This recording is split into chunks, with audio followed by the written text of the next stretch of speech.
একটু যদি বলতা ওটার রেসিপিটা যদি একটু বলতা।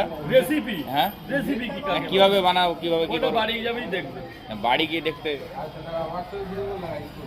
ওটা বাড়ির লোক জানে, আমরা জানি, আমরা তো বেচতে আসি। আজকের অফার কি কি ছিল? আজকের অফার ছিল 3টে পরোটা আনলিমিটেড তরকারি, 2টো ডিম দিয়ে 50 টাকা। এখন তরকারি শেষ, এখন হচ্ছে 4টে করে 20 টাকা, 3টে 20 টাকা বেচি, এখন 4টে 20। আর এই 2-4টে পরোটা আছে। উইদাউট তরকারি? হ্যাঁ, 4টে 20 টাকা ও তরকারি দেয়, তরকারি শেষ, তাহলে কি করা যাবে? আর কিছু করার নেই, সব শেষ। ওটা শর্ট করে আসলাম করিমপুর থেকে খেতে, পেলাম না তরকারি। অনেক দেরি করে ফেলেছে, অনেক দেরি করে ফেলেছে। হ্যাঁ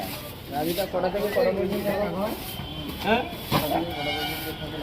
আমি থাকি সকাল 6টা থেকে 10টা 11টা পর্যন্ত, লাস্ট 11টা। আজকে থেকে দোকান বন্ধ থাকবে? আজকে থেকে না, আজকে থেকে কালকে থেকে রবি সোম 2 দিন বন্ধ, রবি সোম, সানডে মন্ডে। ঠিকই আছে, তাহলে রাজুদার পরোটা যারা খেতে চান তাহলে পরে আসবেন। এই বাবা, এই বস্তা দুটো দেখেছি, 2 দিন ছুটি থাকবে বলছে। 2 দিন কালী পুজো।